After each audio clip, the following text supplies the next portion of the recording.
আসসালামু আলাইকুম। আজকে আমরা শিখব পলিফেজ 2 ওয়াটমিটার মেথড পদ্ধতিতে স্টার ডেল্টাতে কিভাবে আমরা পাওয়ার পরিমাপ করতে পারি। আচ্ছা, তাহলে প্রথমে যদি আমরা স্টারের কল্পনা করি, স্টারের একটা চিত্র আঁকায় নিই। লোডগুলো এভাবে দিলাম।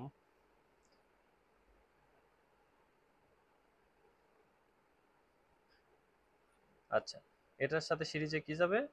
একটা সিসি, কারেন্ট কয়েল। এটা কারেন্ট, সিরিজে যে কারেন্টটা যাবে সেই কারেন্ট পরিমাপ করবে। এটার নাম দিলাম আইআর, এটার নাম দিলাম আই ওয়াই, আর এইটার নাম দিলাম কি? আইবি। এদিক দিয়ে যে কারেন্টটা যাবে সেটা হবে আইবি। এখন 2 ওয়াট মিটার পদ্ধতিতে অবশ্যই দুইটা ওয়াট, একটাকে নিউট্রালের সাথে ধরে, এটা হচ্ছে নিউট্রাল। আর এই লোড, এই কারেন্টটা আসবে এই দিকে, এই কারেন্টটা এই দিক দিয়ে এই দিকে যাবে, আর এই কারেন্টটা এই দিক দিয়ে এই দিকে যাবে। ওকে, এখন এটার সাথে একটা সিসি লাগাবো, তার সাথে প্যারালালে কি লাগাবো? পিসি।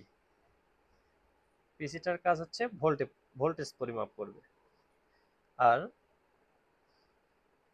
এই পিসি, এটা হচ্ছে 1 নম্বর ওয়াট মিটার, এটা হচ্ছে 2 নম্বর ওয়াট মিটার। এই মিলে আমাদের চিত্র হয়ে গেল 2 ওয়াট মিটার মেথড পদ্ধতি। আচ্ছা, তাহলে টোটাল আসবে কিভাবে? দুইটা যদি যোগ করে দিই ওয়াট মিটার, তাইলেই তো সিরিজে হোক বা প্যারালালে হোক, পাওয়ারগুলো, যতগুলো লোড আছে সবগুলো লোডের পাওয়ারগুলো যোগ করে দিলেই সেই ওয়াটটা হবে টোটাল ওয়াট মিটার মেথড। ওকে, এখন W1 সমান সমান আমরা কি জানি? বের করে দেখি। W1, এটার নাম দেব কি? এটার নাম যদি দেই ই, ভোল্টেজ না, তাহলে ই আর এন। এটার নাম কি দিব? ই বি এন। আর এটার নাম কি দিব? E Y N. এখন যদি আমরা W1 বের করি তাহলে কি হবে দেখেন তো? তাহলে এইটার কারেন্ট আর এইটার ভোল্টেজ দুইটা গুণ করতে হবে না? হ্যাঁ, গুণ করতে হবে। কিন্তু এই ভোল্টেজটা কোথায় কোথায় গেছে? এই ভোল্টেজের একটা মাথা আর এ আছে, আর একটা মাথা বি আছে। তাহলে এই দুইটার ভিতরের ভোল্টেজটা বের করতে হবে না? এই দুইটার ভিতরের ভোল্টেজ বের করতে গেলে আমাদের কি করতে হবে? ই আর এন, ই আর এন মাইনাস। মাইনাস কেন হবে? দুইটা তো যোগ হওয়ার কথা ছিল। এই যে এখন যদি দেখি আমরা, কারেন্টটা এই দিক দিয়ে যাচ্ছে, এই দিকে আসতেছে, আবার কারেন্টটা এই দিক দিয়ে যাচ্ছে, এই দিকে আসতেছে। তার মানে দুইটা মুখোমুখি সংঘর্ষ হয়েছে না, বিপরীত হয়েছে।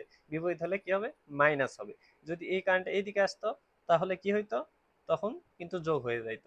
তাহলে E R N minus E B N into I R, এটা হচ্ছে আমাদের W1। তারপর W2 কি হবে? W2-র কারেন্টটা কোথায়? I Y. এটার সাথে কি হবে? ভোল্টেজটা কি আছে? এখানে একটা আছে, এখানে একটা মাথা আছে।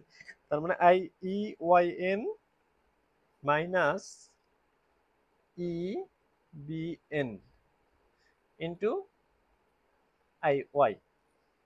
ওকে, এখন আমরা কি জানি? ব্যালেন্স লোডের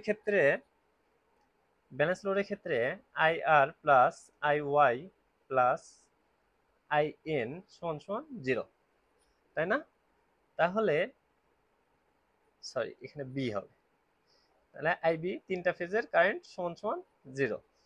তাহলে এখানে যদি আমরা I R plus I Y রেখে দিই, ইকুয়াল টু মাইনাস, এ পাশে হয়ে গেলে মাইনাস আই বি হবে। ওকে, ওকে, এইটুকু আমরা আগে থেকে জানি। তাহলে এখন কি করব?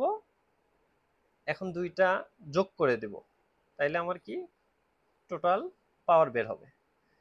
তার মানে I R E R N গুণ করে দিলাম, এটা সাথে দুইটার সাথে গুণ হবে, এটাও দুইটার সাথে গুণ হয়ে একসাথে যোগ হয়ে যাবে। তার মানে plus I Y E Y N. এই যে মাইনাস ইবিএন, মাইনাস ইবিএন, এই দুইটা যদি আমি কমন নেই, তাহলে minus E B N, minus EBN, এই দুইটা কি করলাম? কমন নিলাম। তাহলে এখানে থাকবে কি?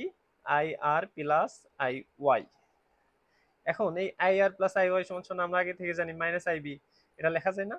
তার মানে এটা লিখে নিলাম, I R E R N plus I Y E Y N minus R minus, এই দুই মাইনাসে প্লাস।